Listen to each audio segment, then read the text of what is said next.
రాయనం గారు, రాయనం గారు. ఏంటంటే మరో గారు ఎలా వచ్చారో? రాయనం గారు పైన పనిలో ఉన్నారండి. తమరు కూర్చోండి సారు. కూర్చోవడం కాదయ్యా, ఇదిగో ఆ 150 ఏళ్ల తాలూకు దస్తావేజులు పట్టుకొచ్చేశాను.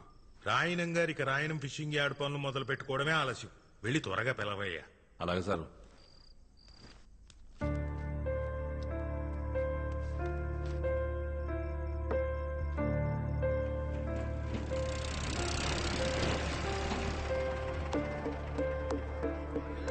వచ్చి 40 నిమిషాలు అయింది, త్వరగా పిలువు. వచ్చేస్తారు సార్, ఓపు కట్టండి. ఎంతసేపు చూస్తారా లోడు మీరు?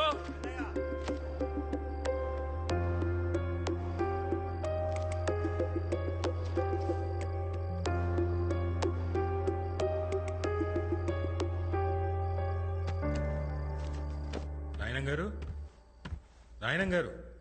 బేబమ్మా, ఇక చదివింది సాలేమ్మా. ఇప్పటికే బాగా లేట్ అయిపోయింది కదా. ఈ పాలు తాగేసి పడుకో.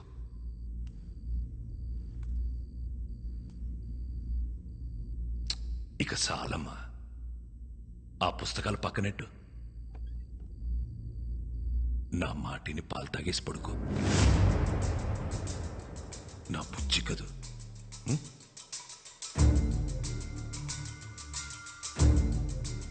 నీకే చెప్పేది, నా మాటినమ్మా. తాగు, చదివిద్ది చాలమ్మా. 7 గంటలైంది. బేబమ్మని రెడీ చేయండి రా.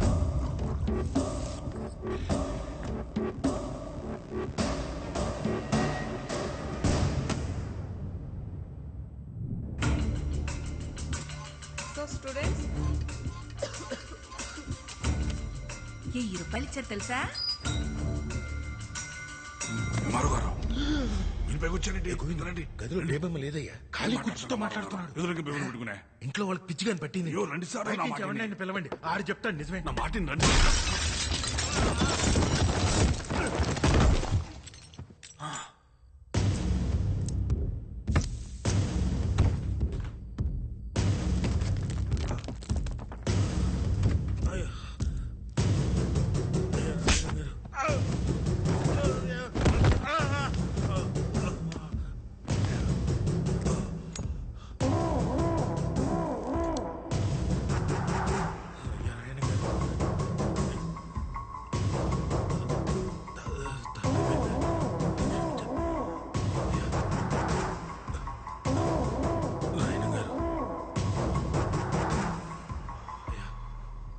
నా కూతురు ఇక్కడే ఉందని నేను నమ్మాను. ఈ ఇంట్లో ఉన్న శన నమ్మారు. ఒక ఊరు మొత్తం నమ్ముతోంది. ఇప్పుడు నువ్వు బయటికెళ్ళి నా కూతురు లేదని చెప్తే ఆ నమ్మకం చచ్చిపోదు. ఒక ఊరు నమ్మకాన్ని చంపడమా, ఓ ఎంఆర్ఓని చంపడమా అంటే నేను ఎంఆర్ఓని చంపేద్దా. అయ్యా రాయనం గారు. ఏటే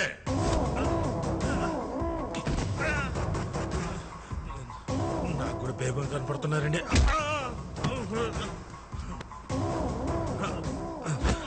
అయ్యా రాయనం గారు, నేను కూడా మీ వాడిని సార్. మీ క్యాస్టేనండి. బయట తోసేంటి సార్, ముందు ఒప్పుకోవచ్చు కదా.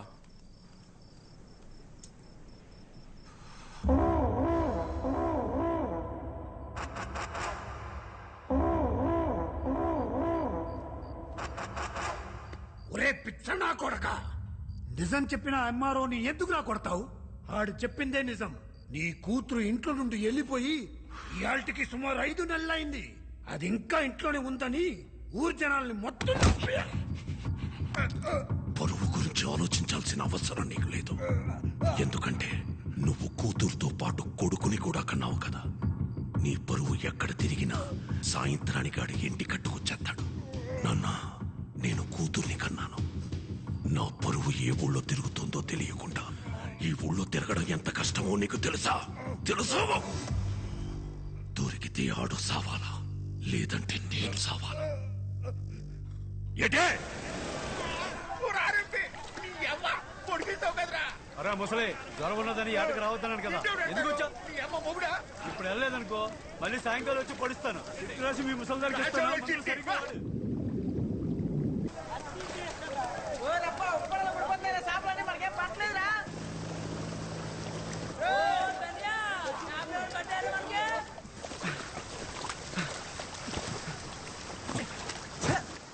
దెయ్యాలు కూడా సాపలేదురా మనకి. అమ్మా వాళ్ళ ఒకటే సంద్రం ఒకటే పడవ ఒకటే, వాళ్ళకి పాటు పడిపోతున్నది మనకు పడతలేదు. ఈ రోజు కూడా ఉట్టి చేతులతో వెళ్ళిపోవాల్సిందే నేట్రా. ఉత్తి చేతులతో వెళ్ళడం ఎందుకురా, ఎల్లా లొలలుకో తెస్తే వాళ్ళు కూడా తోడొచ్చేస్తారు.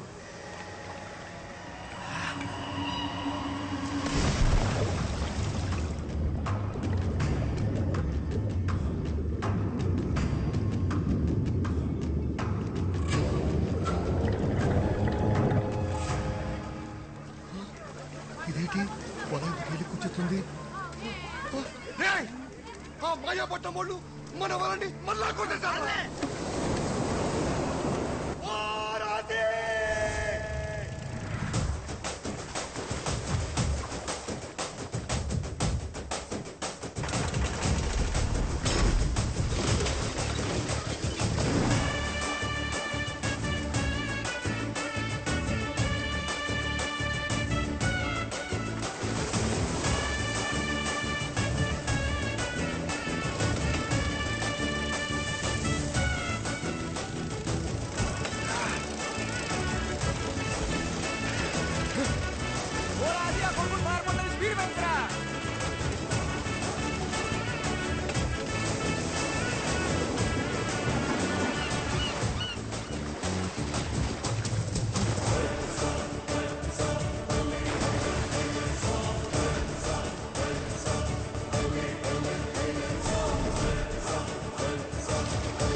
మీ తిరిగి ఎంత ఏరినరా?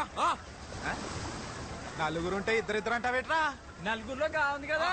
ఉంటే బాగుంటే మా వాడికి గాచరం నోరు తిరగదులే, అందుకే మీ నలుగురిని ఇద్దరిద్దరు ఇడి తీసి ఆర్నింగ్ ఇచ్చేస్తున్నాడు. కోసిన వాళ్ళకి పోయిన చేపలకి పొత్తు డబ్బులు కట్టండి. కట్టండి. కట్టాలి ఏం గోయడం మీరేమో చూసారా?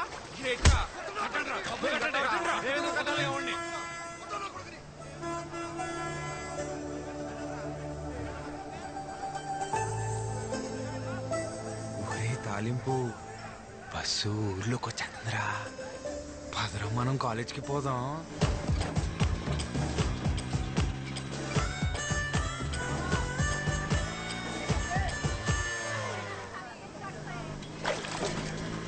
నేను స్నానం చేసి వెంటనే వచ్చేస్తాను. రెడీ అయిపోరు.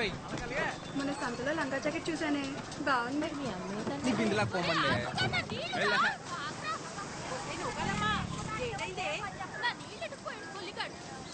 పోవే. అత్తమాను ఆడనకాలు పడ్డవేనేటే, పని పట్టలేదా నీకు? నా సొక్క అయితే కనపట్లేదు. అల్మేసే దగ్గర ఆమె ఆయపట్నం వాళ్ళతో ఏదో గొడవెట్టుకొచ్చావంట. అబ్బా ఆపునా, నా పొద్దు పొద్దున మొదలెట్టేసావు. నా సొక్క కనపడి నేను ఎత్తుకుంటుంటే. ఈ సొక్కరా ఎక్కడుంది ఇది? ఈ సొక్కరా ఈ సొక్క గేటు నిచ్చేది. రాత్రంతా కష్టపడి తీసి పెట్టుకుంటే ఆపునా. బయటకు వెళ్ళాలా నేను? ఏమైంది ఇప్పుడు? ఇంకో సొక్క లేదట నీకు? లేదు. ఏంట్రా ఇది? ఇప్పుడు చూడు, కష్టపడి చేసుకుని మొత్తం పోయింది. అదే ఆసి ఆసి బయటికి వెళ్లే ముందు బైబిల్లో వాక్యం చదివించల్లా. ఆ బైబిల్ నిండా స్పీడ్ బ్రేకర్లే, నేను చదవలేను. నీకు పలకనచ్చిన వదిలేసి మిగిలింది చదివినిపించరా? అబ్బా నాకు చాలా పని ఉంది అన్న. ఇంకేసేపు వచ్చేస్తుందా? ఆగింది సార్.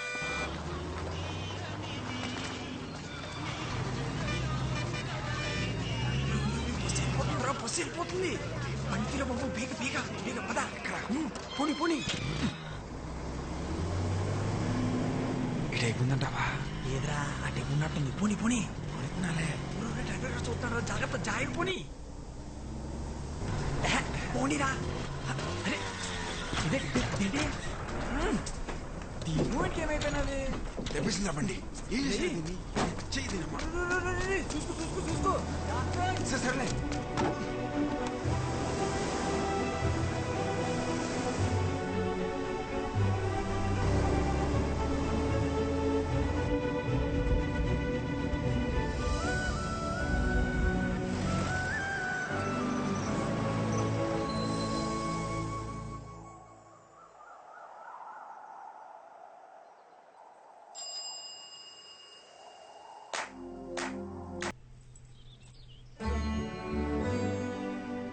అమ్మా సూపర్ ఉన్నావు తెలుసా? కనకం అయ్యా కళ్ళద్దాలు ఎక్కడ పెట్టారే? మీ తాతయ్య గారు ఒకరమ్మా రోజు నన్ను తిడుతూనే ఉంటారు, అరుగుతూనే ఉంటారు. వస్తున్నాను అయ్య గారు. ఊపడకు కనకం, త్వరగా ముసల్దాన్ అయిపోతావు మా తాతయ్య లాగా. కనకం తాత తాత తాత కోప్పడకు తాత, ఇంకా ముసలాడు అయిపోతావు. అలాగే. ఇలా కూర్చో. నాకు వయసు వచ్చి ముసలోన్నాయనమ్మా, కాపు వచ్చి కాదు. లేదు తాత, నువ్వు వయసు వచ్చిన దానికన్నా ఎక్కువ ముసలాడు అయిపోయావు. 7th క్లాస్ లో మా టీచర్ చెప్పింది, కోప్పడితే ఏవో హార్మోన్స్ మారిపోయి చర్మం ముడతలు పడిపోతుందంట. అంత కోప్పడతావు కాబట్టే నా చిన్నప్పటి నుంచి నువ్వు ముసలాడ్లాగే ఉన్నావు.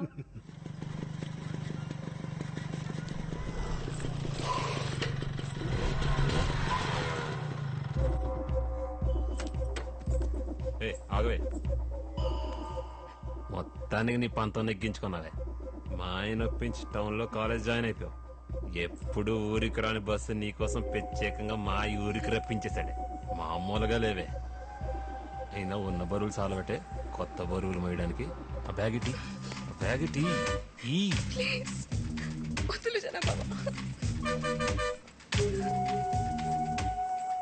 ఏ బేబమ్మా,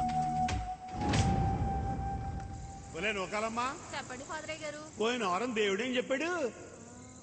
మర్చిపోయిన ఫాదరయ్య గారు. పాదరయ్య గారు ఇవాళ లోకాల మీద పగట్టేసిన అంటున్నాడు రా. నువ్వు మూసుకోరా తాలింపు. అందరూ ఓసారి బైబిల్ తీయండి. ఓలైనా ప్రేమించిన అమ్మాయి బాబు కనపడకుండా తిరుగుతాడు. నువ్వేట్రా బాబా ప్రేమించిన అమ్మాయికే కనపడకుండా తిరుగుతావు? 10 ఏళ్ళ నుంచి కొండ కింద ప్రేమించేస్తున్నారా బాబా పిల్లని?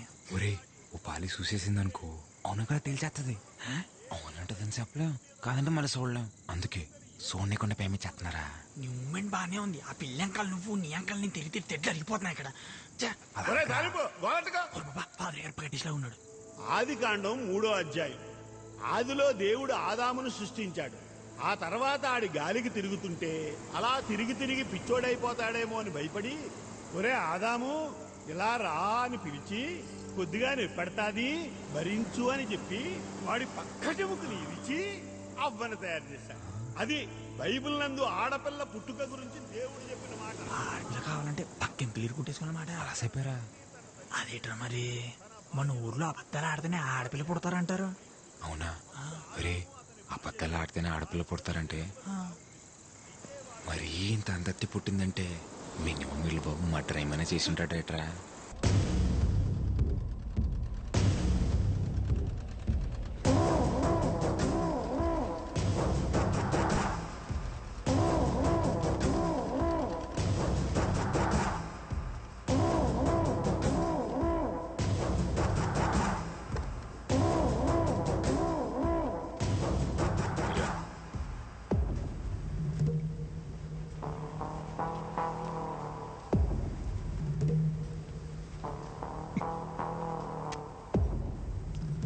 బాగా తీయగా ఉందిరా గోయిందో. పందారు ఎక్కువైపోయినట్టుంది. చూసుకోదయ్యా, ఇంకొట్టి తెస్తాను. అవసరం లేదు కానీ గుప్పుడు పందారు అందుకో.